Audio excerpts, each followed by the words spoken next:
Next up, we're about to meet the husband and wife duo behind the famous decks like Philadelphia, Onda, The Green Man, Under the Moon, Dram. I could keep going. There's so many. Their work has been nominated in both Diamond Award categories several times. Let's zoom over to Northern Italy as you put a huge amount of ones in the chat for Jocu playing cards. I think I got into playing cards when I saw one of those early David Blaine specials on TV. I was probably about 15, maybe younger when I first saw it. I remember my granddad. He had this deck of cards. It was a Sicilian regional deck, and he was carrying it everywhere.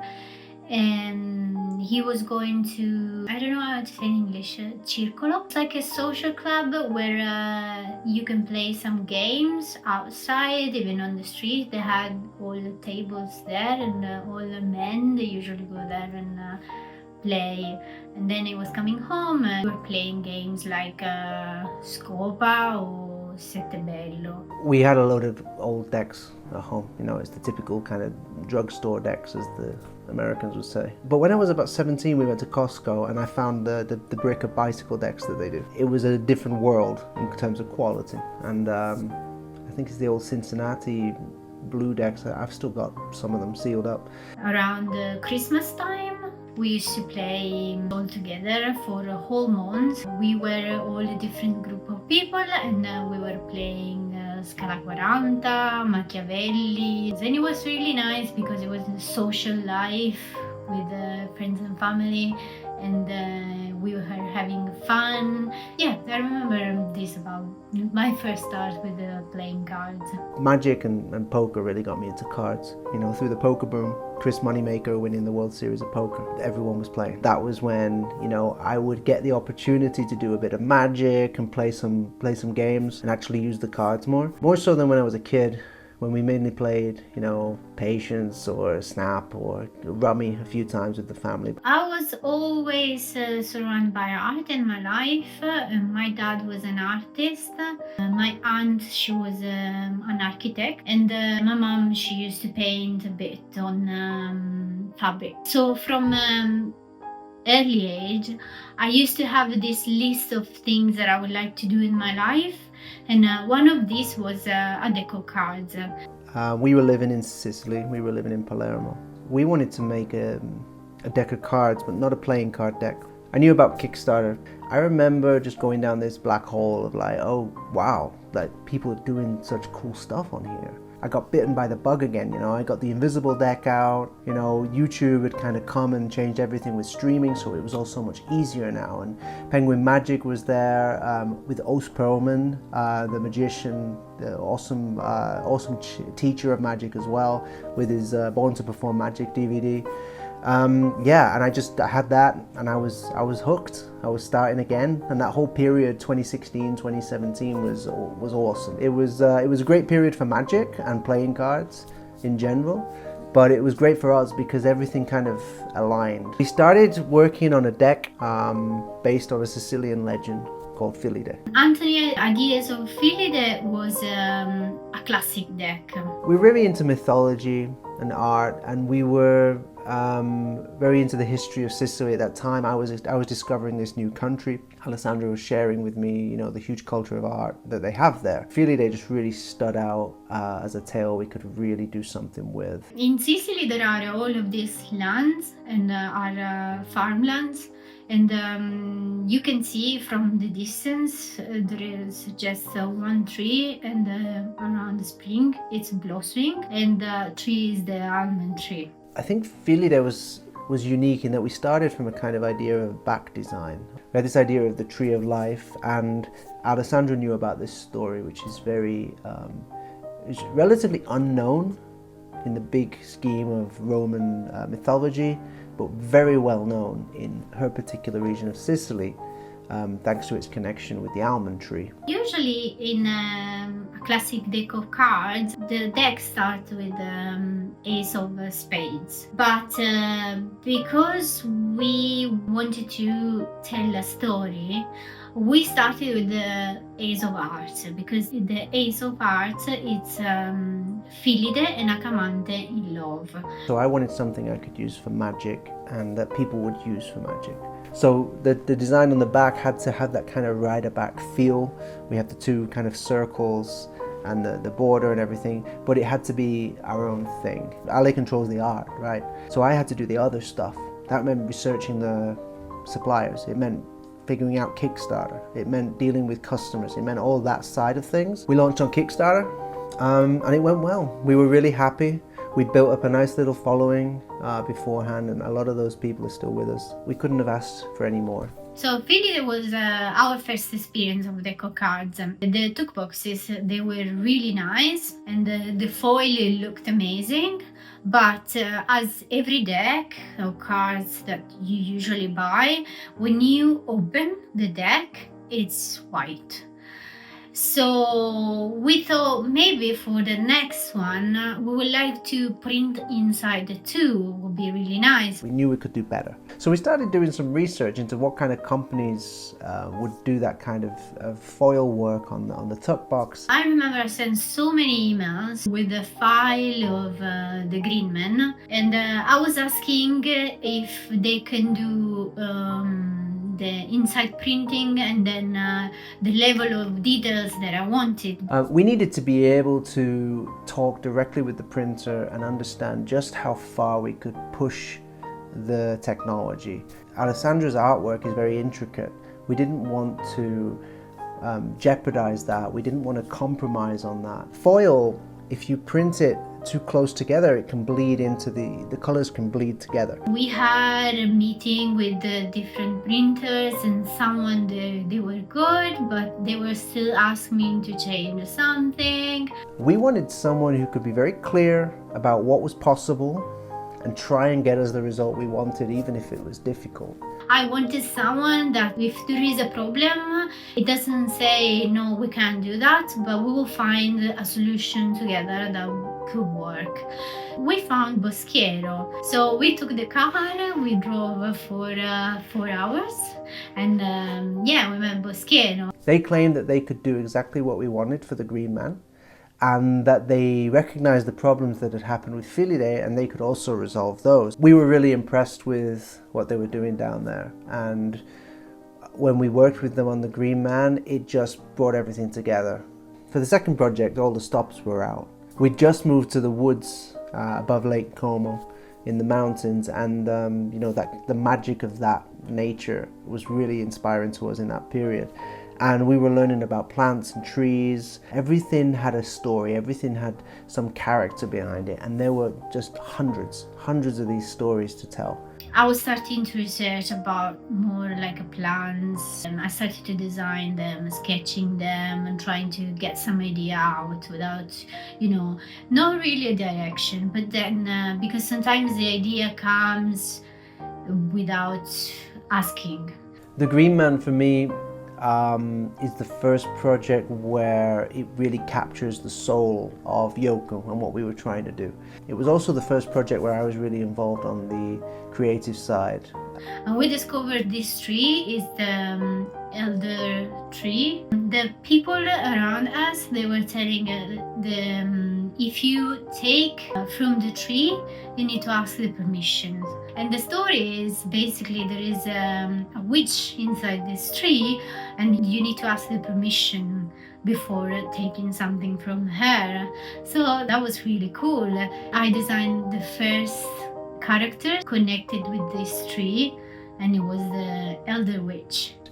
I discovered so much more in that world of mythology and folklore that suddenly I had 3 or 4 decks ready to go in my mind, and from that point on we just had to get them made. I was a bit struggled about the front of the took box. One day I went to Bern in Switzerland, and I saw this wall with all the faces of the Green Man, and now this face is the face of the Green Man. It's different, it's not exactly the same, but it's still inspired by that wall and that place in Bern.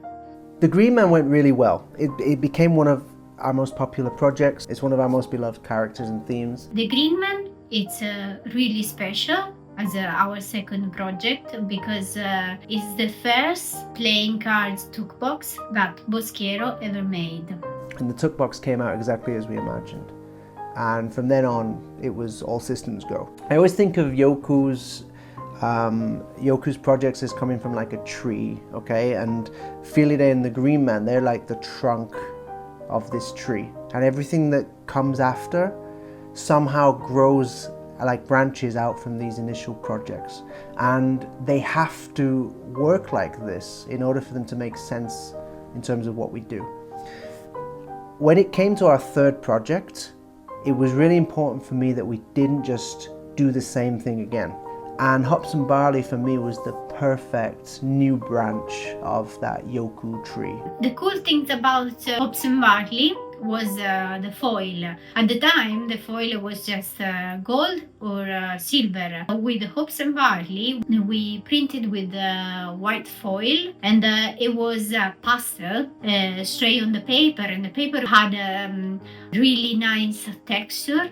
We were working with Boschiero. The partnership was going really well, and we've been introduced to all these different types of cardstock and foils, and we thought, what if we could somehow create this classic deck with a completely different style and do something really special with the box. We found this paper that was made from recycled beer byproducts, literally recycled hops and barley.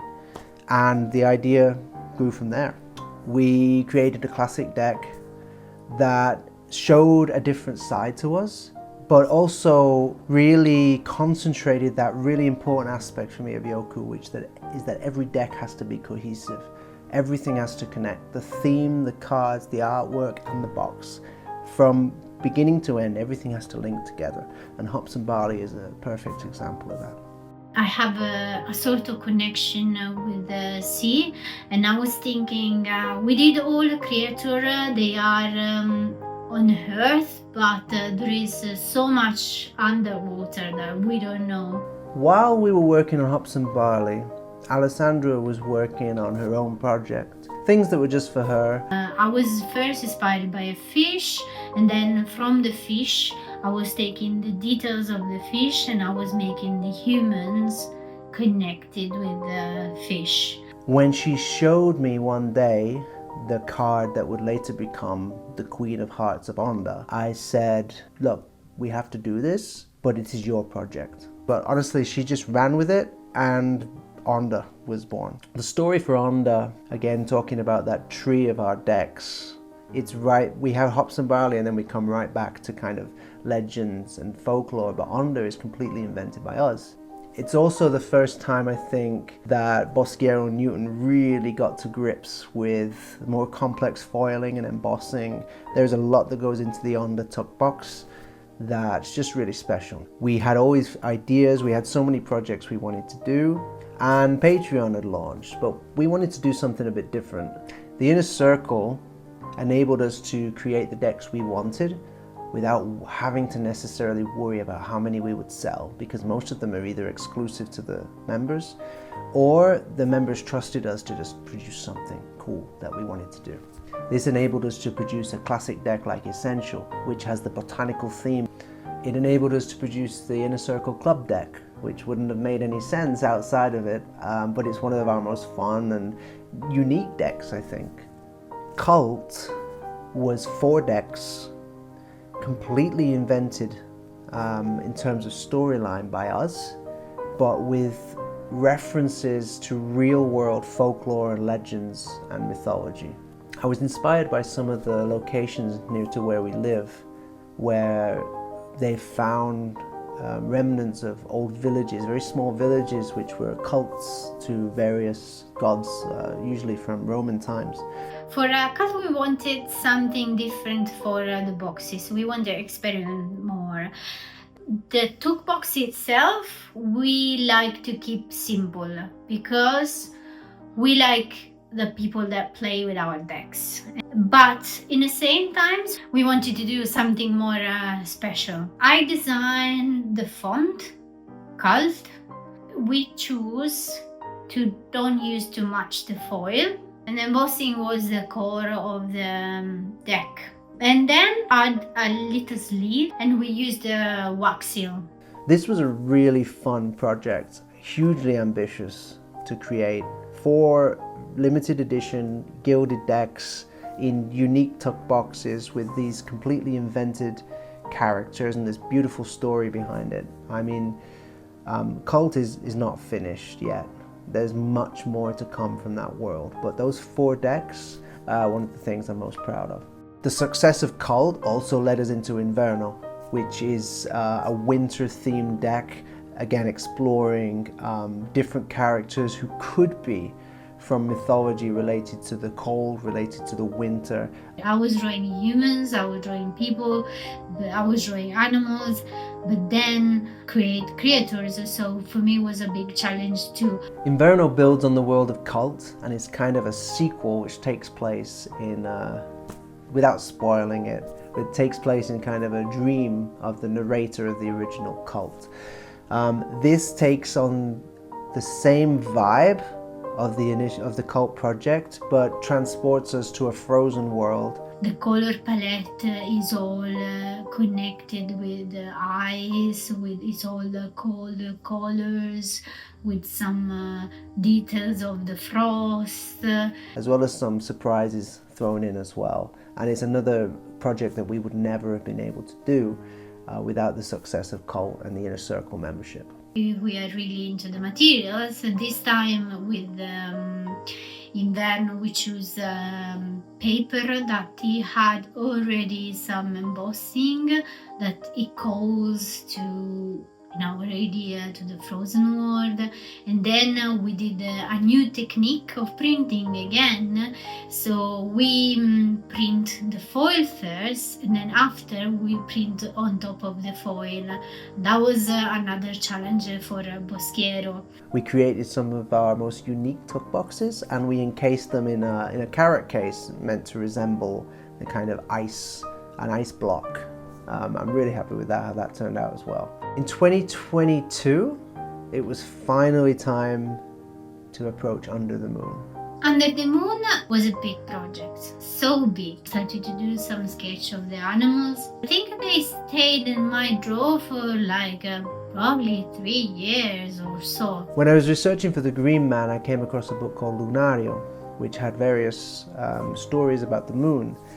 And there was a fascinating one which really resonated with me at the time, and that's the story of the moon and the hare. And it's a story of which a version has been found in almost every culture and every civilization, going right back even to like ancient Africa, the Aztecs, Celts. I mean, everybody has a version of this story, to the point where it seems as if the original tale predates modern humans. I mean, it exists in societies that never met, which could only suggest that this story has been around as long as man has been around, when we were all on one continent. And that fascinated me because it shows the power of folklore and the power of mythology and the power of storytelling. The story involved the moon and the hare, and how the hare is often seen kind of gazing at the moon, or at least in a romantic, artistic sense. That was the initial moment that sparked the idea of Under the Moon. But it would be years before we could really do the project as we envisaged, because it had to be done right. And back in 2019, we weren't ready. One of my favorite characters is the frog. This frog that has got like a potion on his hand. He's holding this potion, and it could be the potion, the cure of everything. And I think that was really cool. And then there was the lizard, the salamander. There were so many animals, really cool, on that deck. Most people love animals, and every country has different stories about animals and their relationship with humans. And we kind of anthropomorphize them a little bit, but not so much that it became jarring in the deck. So I think Ale found a perfect balance between kind of cute and still animal, but you know, a few little elements that relate it to the mythology behind them. I would like to do something on the numbers too. So there is this scaling through the deck, and then there are footprints of animals. So each suit has a different footprint that it goes through the numbers. We decided to cold foil every deck, which was not an easy decision and it was not a cheap one, but it made sense and it looked great. And Under the Moon became by far our most successful project so far. I had a lot of fun by designing the triptych took boxes. I decided to draw the animals in a sort of woodland scene and let the animal do something. And I think it came out really beautiful. The great things about Jocu, it's that we are not just us. We give space to other artists. The Wheel of the Year with Evgenia Jade started because I saw her style and she was already working in playing cards, and I knew we had to have her for the Wheel of the Year series. And that was a huge project which is still ongoing, but it did kickstart our first collaboration, and it was a successful one. I've always been open for collaboration with the right artist, someone who speaks to us and brings something different that we can't necessarily do on our own. Silvia was great. She was really fast on drawings, all the characters. Silvia is a well-known street artist around Milan, and in fact I've seen her work all over the city now. Octafly, Rise and Shine and Dusk Till Dawn are right on the end of one of those branches that just comes off, and it still has the soul of Jocu. You know, we're promoting female artists. We've got a bit of a fun side that we wanted to let out. Most of all, the Octafly project enabled us to experiment with some new printing techniques as well. We printed the took boxes with the serigraphy, and then we printed on top in offset. We wanted to experiment with something different, and I love how those decks have come out. It's really cool because we wanted to be like a varnish, a paint effect, and this is exactly what it came out. The Green Man is just the quintessential Jocu project. The Return of the Green Man puts everything we love about the mythology behind Jocu, everything we love about the art, but finally with the funds to be able to create the perfect 4-color cold foil gilded series.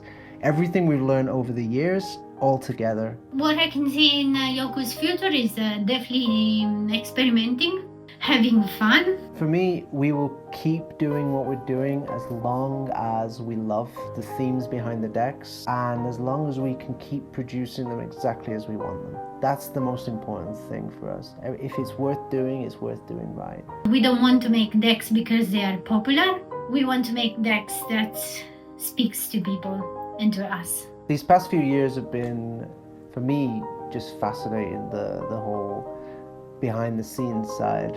Working with Boschiero, working with different papers, different foils, learning about printing. These things, for me at least, have been the most exciting part.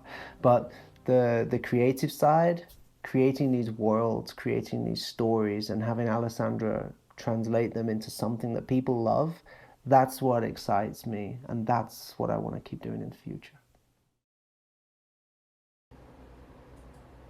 Wow, that was excellent. A huge thank you to Alessandra Gagliano and Anthony Holt. Okay, now it's your turn. Time to ask those burning questions you've always wanted to know. Drop them in the chat, and Jocu is here to answer them live. Let's bring them on. Hello, welcome. Hi, Lee. Hello. Can you hear us okay? Yeah, absolutely. Thank you so much for being here. I'll start. I have a question while everyone's typing theirs into the chat. Where does the name Jocu come from? You can answer this.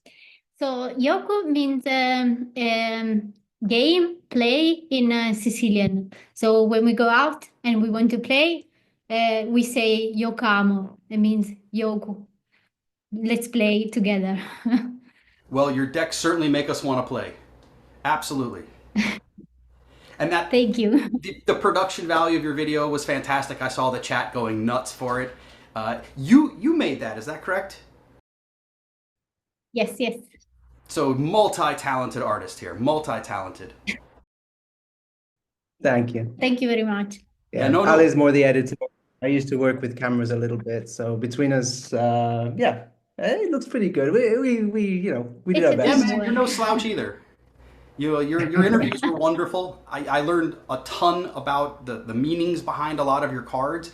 We did an article with you in Card Culture a little while ago, and I certainly learned about you then, but I got to learn a lot about you this time. So, really wonderful. But I did notice you didn't explain where the name comes from, but now I know. Oh yeah. It was good fun to make anyway. Yeah, this is the kind of stuff that, we want to tell people, but we don't often get the opportunity to really go on at any sort of length. So it was really fun to get it all out finally after all these years. Well, it It's shows. true. Thank you. It shows. I'm sorry, I didn't mean to cut you off. There's a bit of a delay, but it's okay. Maybe you can turn off yours. Okay, yeah, I'll Just do do that. that. All right, while you're doing that, I'm going to go ahead and start looking for some questions because I'm sure that people are Oh, blowing the chat up.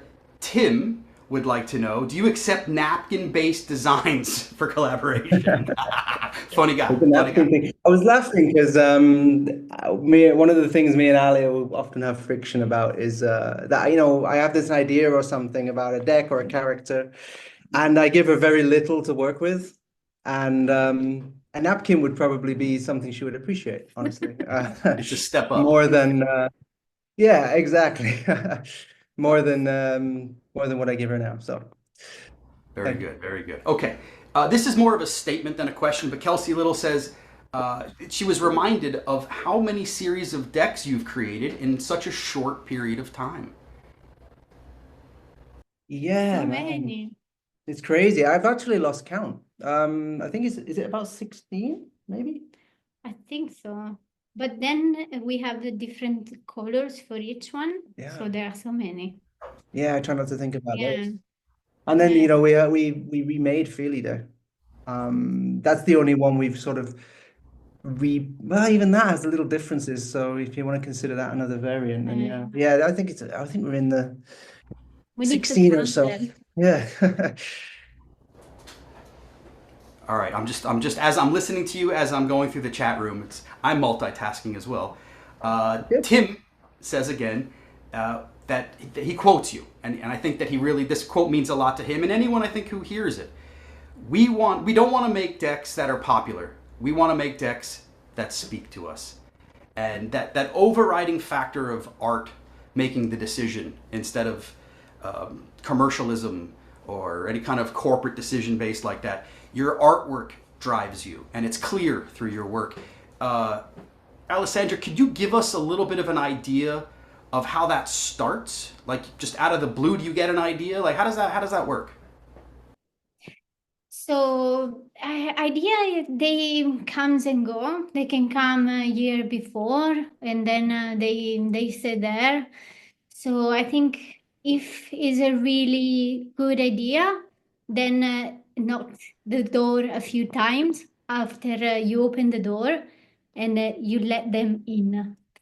So I don't have really any problems on finding ideas. I have so many, and you have to filter them. What you think is a good idea, you have to write down or sketching and then leave there. And then he's got his own life. So if he comes back, it's usually because he want to be designing, in my case. Have you lost Yeah. ideas? Have you forgotten about ideas before? Oh, yes, of course. They're not lost though. They're in a drawer somewhere, or they're a sketch, or they're a Oh yeah, I like to imagine even if I lost them, they went to someone else, and that's Mm, fine. that's a pretty beautiful thought. Yeah. Very Yeah, cool. I And think maybe someone else can do it instead of me because I'm just one with my time. So if the idea go away, you just will take from someone else. c'est la vie. C'est la vie. I It's think I'm kind of the same in that respect that there's never a rush to get something made. Like I think we mentioned it briefly with Under the Moon. That was one of our first ideas. But because we wanted to do it in a particular way, we just sat on it and waited for the time to be right, that we could do it how we wanted to do it. Because we had this idea of cold foiling and gilding in a really uniform way, and it would have just required more funds and also more experience at the time. And also that kind of goes with the original quote that she was saying that for example, gilding in cold foil, it's not something we just throw on there because it's cool or popular or people ask for it. It has to fit the theme. Yes. And so we're quite hesitant to do it unless we feel we can make it work with the theme. And it made sense with the moonlight and this idea that we had there. And it was just one of those things that we said, no, we'll have to do this when we're ready. And it ended up being our sixth or seventh or eighth project rather than our second. So It's clear you two put a lot of thought into the work and to the story and the world basically that you create around this deck of cards, and it's wonderful to watch. Neural has a question. Do you have any idea of who the next Jocu collab will be with? oh wow. Well, we've only just finished up the one with Sylvia, and it's not delivered yet. So we don't have any plans immediately to collaborate with anyone else. Plus, we still need to finish our Wheel of the Year series with Evgenia. You've got all these So ideas in that no drawer. plans at the moment. Huh? I said you've got all these ideas in that drawer. It's true. It's true. Yeah. Collaborations we tend to, well, I don't know. Sylvia's was the first one. Do you have a deck here with So, Octafly? yes. That was the first one where we let the an artist come in and do their thing. Whereas with Eugenia, it was kind of our idea, but we wanted her art. So who knows what the next We collaboration will need to be? find the artist, the right artist. Yeah. We have a few that they are in my mind, but we need to find the right team, the right project to work together, and that maybe it's not so easy, but we will do that definitely. But just when it's the right time. So it's more about timing. It's really about timing.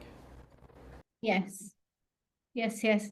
There are so many artists around, but you have to fit on Yoku, and in the same times, we need to be with a team that both we can work together. Yeah, I think also, it's not, we don't want we want to keep it as a small niche of what we do. So, Yes. we've done two collaborations so far. We may do another one in 3 or 4 decks time. Who knows? It depends if the opportunity comes up, though. And it's with a female designer or whatever comes next. No, we honestly don't have anything planned right now. Nothing in the pipeline, I'm No, afraid, no. Neural Yeah. or Lee. It's we don't have anything planned right now because the Octafly one was quite recent. So Excellent. Okay, let me keep searching through some questions. Scott believes that Yoku comes from the word yo and cool coming together. Funny guy, funny guy. Let's see here. Scott also has a funny. Scott's very funny today. He'd like to know how I'm many really glad ashes Scott's come here. in your Sorry, decks of I cards. should give Scott a shout out before I answer his question because there's so many people here that we've spoken to so much, and I can see them in the chat. So yeah, Scott, Kelsey, Henry, everyone, we can see you, and thank you for coming. The gang. We Good got the Awesome to evening. gang see you. together. Yeah. How did you two meet and start working together? Broadcast would like to know that. Oh wow. We meet in London. Yeah. And we were doing different jobs, and we started to talk about decks when we were already in Palermo. And I remember he took this deck of cards and put in in a suitcase. And I thought, wow, this is really cool because when you move in another country, usually you take your essential and I yeah, brought my invisible deck, yeah. you know. And the essential of Anthony was the deck of cards. And I thought that was really cool as a thing. And then we were working on a little game, and from them we Yeah, started. we touched on it a bit in the video. The video was originally like 40 minutes, so maybe we can release a director's cut or something that goes more into that story. But yeah, that's it really. We kind of stumbled across it on just kind of the stars aligned a little bit on that one. Fantastic. And you haven't looked back since. Oh, of course, yeah. It's only gotten more interesting, more involved. And yeah, I mean the other decks that are being made by other creators have really ramped up in quality as well. So it's been a crazy ride. But Do you still yeah, carry a we've deck? always been really yeah, I've got Green Man at the moment, you know. It's always here, it's always open, being played with. But yeah, it's always like I've always loved what we do. I always feel it's been different enough to what other people are doing that I've always loved and respected other creators coming out with new stuff because it's never felt like a competitive thing. It's always been, you know, we're just contributing our own things to the community. So it still really engages us. It's hard to compete with art, right? It's a subjective thing. So how do you compare? It's just they're it's just both art. And so yeah, it's really wonderful to see what's happening in the industry, what you guys are doing in the industry, what's happening around, the satellite of what's happening in the industry. It's a great time to love playing cards. Tim has another question. Is there a particular theme that you've not explored in your decks yet, but's on your wish list? Hmm. We have one, but it's already related with the nature, so I don't know if you can. Oh yeah, we can't say that though. Yeah. Because it's too good and someone will just steal it. It's so obvious, but no one's done it yet. You know, it's like I can't believe no one's done it. And it's something really close to Alessandra's heart. Yes, but I'm thinking from so long, so I hope next year we'll do that. It's hard to say because we don't like to spoil stuff. I guess my the potential follow-up to Cult and Inverno has more of a kind of sci-fi vibe than or sci-fi fantasy mix than perhaps we've ever gone close to before. Um, and yeah, I have some other theme ideas for things like I would have loved it with Sylvia's the Octafly project. I love the stuff she does in space, and I love the stuff she does in snow and ice. She has this really cool comic style, so Mm, that would be awesome. that's true. Um, but yeah, right now this year we're focused on getting the Green Man finished up, and we're kind of all in the nature right now, and the trees and the woods. But there are other aspects of nature I would love to explore as well. We live in the mountains. We live Lake Como, so there's a lot of lore around lakes, bodies of water, mountains, things like that that we haven't touched on yet, which could be really fun too. Yes, I would like to do a deck that it's more related with another of my own stories Hmm. with the different characters too, and all the design in different style from what I did already before. Yeah, I would like to do that too. Yeah, Ali I'm does talking about. illustration as well, so the style is completely different. So we might be trying to mix those two things together somehow. That sounds adventurous. So Tim, you're gonna have to wait. That's the answer. Sorry, Tim. Okay. Is there a Thinking. plan for you guys to come to North Carolina in October? Kelsey Little would like to know. Wow. Not to put We you on would the spot. love, we'd love to. No, we always say we would love We to, really but the like. little dog you saw in the video is 15 now, and Yeah, we just can't leave him. We can't yeah, leave him for an hour. He stays with us all the time. We don't have anyone here who can look after him. So, yeah. as long as we have him tying us down, we won't be doing any big international travel. But we really look forward to going in the future. And we've already chatted to Kelsey about her showing us around Texas as well when we're over there. So who knows? A big US trip is on the cards in the next few years, I'm sure. Yeah, that would be great. That would be really great. I'm sure all the fans in America and Canada and this side of the ocean would love to be able to meet you and hang out with you. Okay, many of your decks. This is Daniel Wilson. Many of your decks come from a mythological tale or tradition. Which myth? Hold on, it got cut off. Which myth would you most like to make into a deck sometime in the near future? Oh, wow. So I'm really interested in nowadays, even from Philly Day. It had to be, you know, I liked Philly Day because most people hadn't heard of it outside of Sicily, even though it's part of Roman mythology. So there's the big mythologies, you know, and I don't really want to touch on them too much. We've taken characters from Norse mythology and put them in decks and Roman mythology and stuff like that. I'm really interested in more local folklore stories that people won't know. So that's probably what we'll do in the future. You can find like old books around northern Italy of like local folklore from 100 years ago, and they tell stories about local areas and things like that. I would love to collect some of the more interesting stories from there into a deck. That would be really fun because Yeah, they're new stories. We've all seen. If we're telling a story through a deck, we've all seen Norse decks, Roman decks, Greek decks. It's nice. A big part of our decks is the booklet that comes with it and explains all the stories and where you can find out more. So that's a big part of it. I think something around here, really local, would be great. that's really cool to tell stories that haven't been told yet. Very cool. Yeah. Yeah. Very cool. Very cool. We look forward to that. Not that we're putting you on the spot, but that has to happen. All right, Anthony, that has to happen. Okay, Tim, not a question, but a comment. And not a joke, but a comment. Truly impressive that y'all, it's a Y apostrophe all, that y'all do your own assembly and shipping as well. Yeah, let's talk about that for a minute. That's my domain. Yeah. It was a way of like, there's just two of us, and it was actually a way of giving me something to do at first, as well as, I couldn't earn money for Yoku just coming up with ideas. Ali was the money maker, right? She was doing the art. So I thought, well, maybe I can save us some money and make money that way. That was my idea. Smart. So yeah, we got the cellophane machine pretty early on. Since hops and barley, we've been using that. And I sit there manually doing each deck.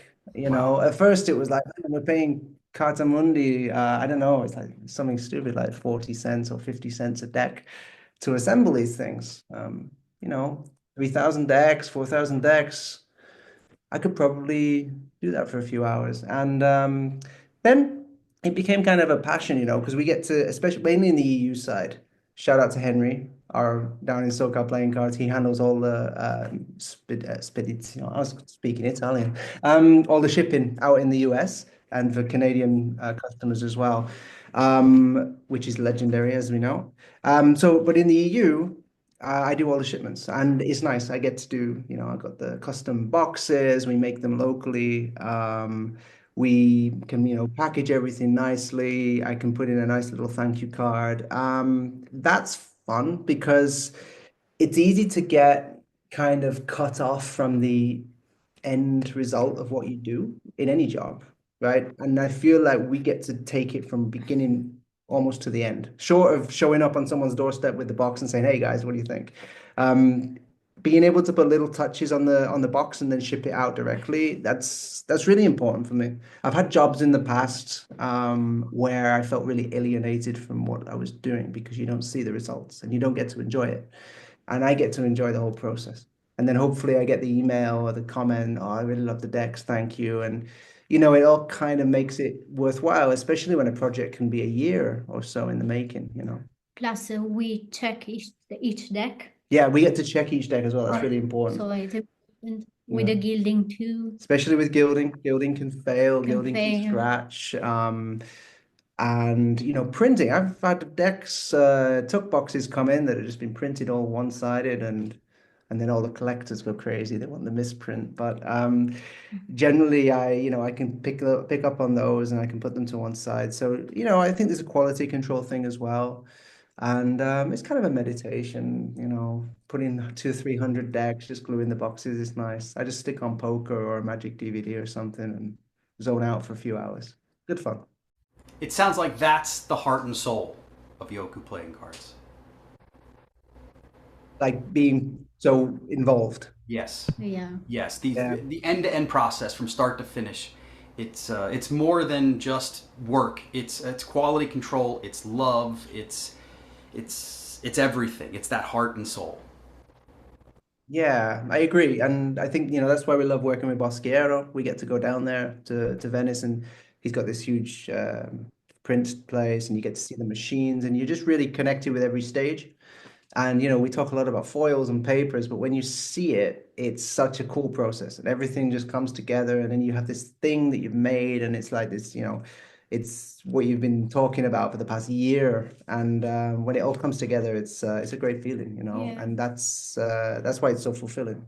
Plus, we learn a lot because when we speak with people and we learn a lot. Customer, they tell us what they think, and it's nice. When we talk with the printers, they tell, there is an exchange of information, so we know we can push more, we can push less. What we can, maybe we did some mistake, maybe they did, how fix it together. Yeah, there's a So it's a collaboration. It's not collaboration. just us at the end of the day. Plus, there's the social side of it that, like, it's very easy to get stuck behind a desk when you run Mm. effectively. If you want to dumb it down, it could be called an e-commerce. We're an online website which sells stuff. And it could be very easy to just sit behind the desk and chat to people via email. And yeah, this is way more involved. We get to be really involved in every step of the process. Absolutely, and it shows. It shows in your work, and clearly, everyone that loves your work in the chat, they're raving about it. So all this hard work and effort and energy that you put in, most certainly is paying off. Thank you. Thank you. Yeah, no, thank you, guys. Get your questions in the chat. We have about 15 more minutes. Let me keep looking here. Let's see here. Neural says that he's the next collab. Funny guy. That's what he was angling for. Kelsey Little says you spoke about Cult being a world and Inverno being version 2 or Dream extension. Is there a plan to continue expanding that world? Yeah. Yes. But going back to what we said earlier and sort of touching on what Alice said about ideas, and this might not be the answer people want to hear. It's like I love that world, and there's so much in my head that I need to put to paper and I need to get out. And it's one of those things that I enjoy and I know what's going on there, but it will happen when it happens. And honestly, if it never happens, Timing, right? It's about timing. yeah, I've got my enjoyment from it. I want it to happen, and then I'm young, so it will happen. But there's also no rush.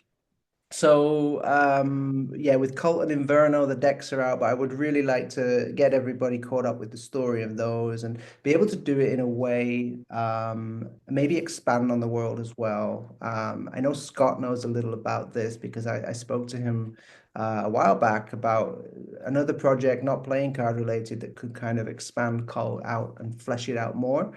Because I think it's got a lot of potential, and I really love working in that world. So there will be more, and it was always envisaged as a trilogy. When I came up with the idea that day, I still remember where I was in Val di Mello, just chilling out in the forest, and I had this idea for all three. So it will happen. It will happen. But first, we want to get these projects finished that we've had a few delays with Cartamundi and everything. We're almost caught back up now.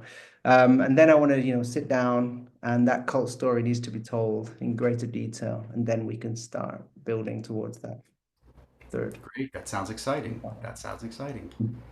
Okay, Stephen Lewis. That's the New Orleans Playing Card Company. If you've ever met him, lovely guy. If you could go anywhere, if you could go anywhere in the world right now and design a deck of cards off of that place, where would you go, and what would that deck be about? Fun question. Wow. I'd like to go to Peru or Mexico. Really? Yeah. High on the list. Very cool. I can imagine that style being completely different colors. More colorful and different. Really It's a rich culture culture that too. we are in Europe, so it's totally different from us. So I Yeah. think definitely that. And yeah, you. That's very good. I thought you guys were going to say that we would really, out of all the places in the world, it's North Carolina. It's Charlotte on October 1st and 5th. That's what I thought you were going to say, but, a man can dream. You know what? We joke, but so I'm from like a small mining town in near Manchester, right? And now, with all this folklore and stuff, I kind of appreciate that there's probably a lot of stories in North Carolina, you know? Yeah. There's probably a lot of stuff. So who knows? There's Who certainly that knows? one Yeah, story but with Kevin Raylick. I'm joking. I don't know that. I won't. You can tell me that off air. I don't know what that is. I'm joking. I'm joking. But I'm Chris out of the Haga was loop. involved too. No, no, no. I'm kidding. Okay, let me But find some yeah, more I mean, questions. yeah, yeah, go for it. All right, Scott If I had is to answer asking, can you speak a the, little bit on the difficulty you've had with production partners? oh, I speak a lot on that. Yeah, I mean, Cartamundi dropping out was just, a big curveball, big learning opportunity for us. We didn't expect it. We have no plan B. We didn't think we needed a plan B. You don't expect one of the biggest companies in the world to suddenly close shop. I'm really appreciative of everybody's patience. Again, when it came to finding new suppliers, it just meant we had to take our time and get it right because it's not worth doing our decks unless they're done right. And we got there. The quality is as good, if not better than before, and we're really happy with that. And we're catching up.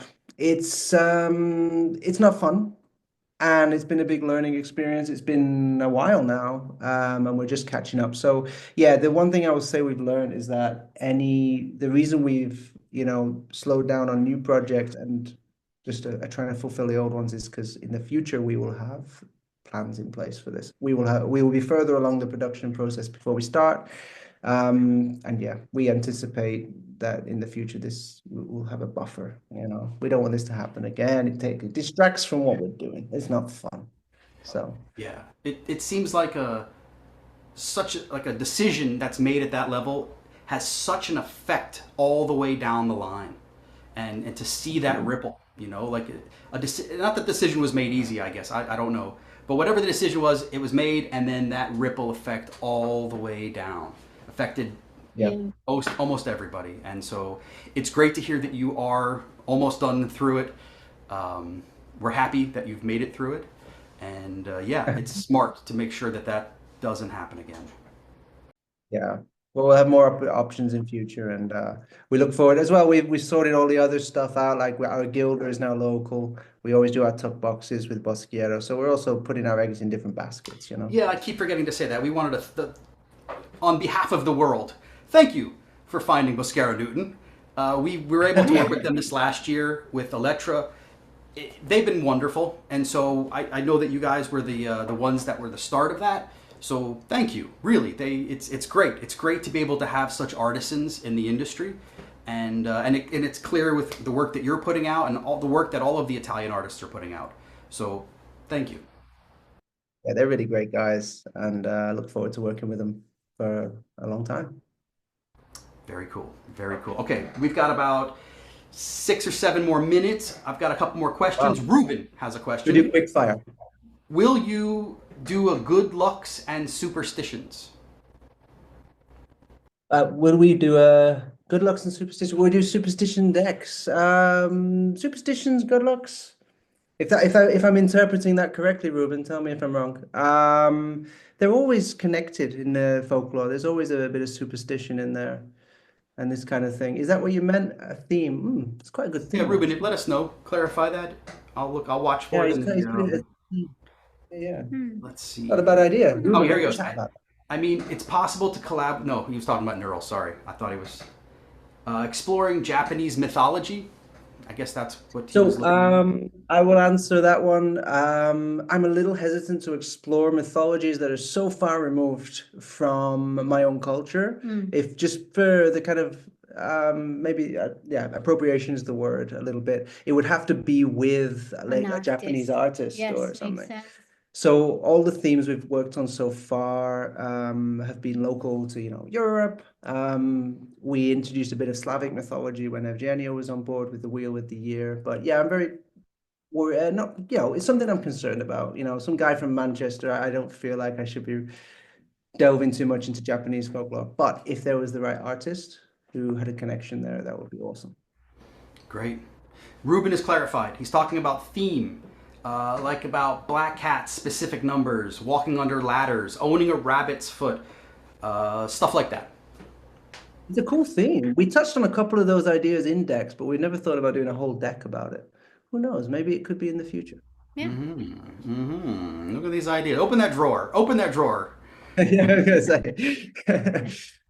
Very good. Okay, I think I saw Kelsey has a question, and then we're gonna start tying it up here. What does it say? Oh, which playing card designers would you like to meet in person? Oh wow. I've still not met Giovanni. We do a lot of work with him. From Third Way. Hmm. Elettra, Electra, of course. Yeah, the Italian contingent. We haven't really ever Giovanni. been able to You mean meet. the Although, Renaissance? The yeah, Renaissance, not the contingent. You guys are in the middle of a Renaissance. yeah, it's a Renaissance. Wow, I There you love go. it. We're going with that. You know what? That would be awesome. I think, I don't mind saying it. I think we should all do it like a combined campaign or something, Yeah, all the Italians together. Um, Four decks around the same theme. I always thought that might happen one day yeah, it's true. in my head. I haven't actually No, you mentioned it told until me, just now, but yes. yeah, that'd be cool. There you Yeah. go, collab. It's in there. Now everyone There it wants it. is. There it is. Call Stockholm, call Lorenzo, call Electra, call Giovanni, get him involved. Kelsey saying, "Make it happen. Make it happen." Okay. Let's see, guys. We have about 3-4 minutes left. Get your questions in.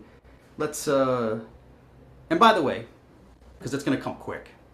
Thank you for spending time with us and sharing and putting together that incredible video for us. And it was really wonderful to learn about you and spend time with you. So, thank you. Thank you for inviting us. It's You're great welcome. to It's a come. big opportunity for us too, and it's really nice to see people that they're already with us and new people. So thank you, and hello to everybody. Yeah, Yeah, and the video I to like push us to do that video. That's a video we wanted to make for yeah, a long time. So you gave us the push we needed to do it. So thank you cool. for Well, I that. appreciate you taking me up on the offer. And when you sent me the video the other day, I was blown away. I actually watched it several times. I was like, oh wow. And I was telling Awesome. Keith, I was like, Keith, wait till you see this. Wait till you see this. So yeah, thank you again for just the amount of energy and effort and time that you've put in. Has It's really special. And again, it's the heart and soul. Well, if you like that one, there's the Bosquiero interview as well. If you're introduced in those guys, remember you mentioned that on the YouTube, so you can delve into the world of Bosquiero and Newton as well. They did a great job with theirs as well. So Yeah, that's you guys made an incredible video with them, and so I suggest anyone go watch that. Like even if you're not into playing they have cards, it go all. watch that. so Okay, destroying the so wall. Scott is saying that you need to share the director's cut of the video you've made, and we'll give you this interview, and you can stick it on there, so it's the extra director's cut. It's There you clear. go. It's clear that the fan base is loving what you're doing. Keep doing it. Uh, we're going to keep checking in with you. We're going to keep watching your trajectory. I don't make promises, but we'll probably see you in the Diamond Awards again. I was saying the other day, someone said to me, they've been in the Diamond Awards. They've been a couple of times, right? They're nominated a couple of times. I'm like, yes, they have. Yes, they Well, have. that So one you one. guys are you're making waves, and we're noticing. So thank you again. Thank you very much. Thank you very much. All right, Yeah. let's get some ones. Let's get some ones in the chat. Look at those ones. These are all for you. These are all for you. Let's start flooding. There it is. There. Look at that. Look at that. All the ones you were saving for the end. Put them in here. Put them in here. Guys, thank you so much again. It's been a real pleasure to spend time with you. We hope to be able to do this with you in person one day. And what we're going to do now is we're going to say goodbye. We're going to say goodbye. But if you have the director's cut or any of that, send it to me and I'll make sure that everyone gets it. And again, Sure. thank you. Thank you, Thank you. everyone. And thank you, everyone in the chat. Yeah, have a great one. Thanks, Lee, and everyone else. All right. That was a lot of fun. Let's have a few words from our sponsors and then take a 1-hour break. We'll leave the room open and Keith will set a timer so you know exactly when to come back. We'll see you right here, 1 hour.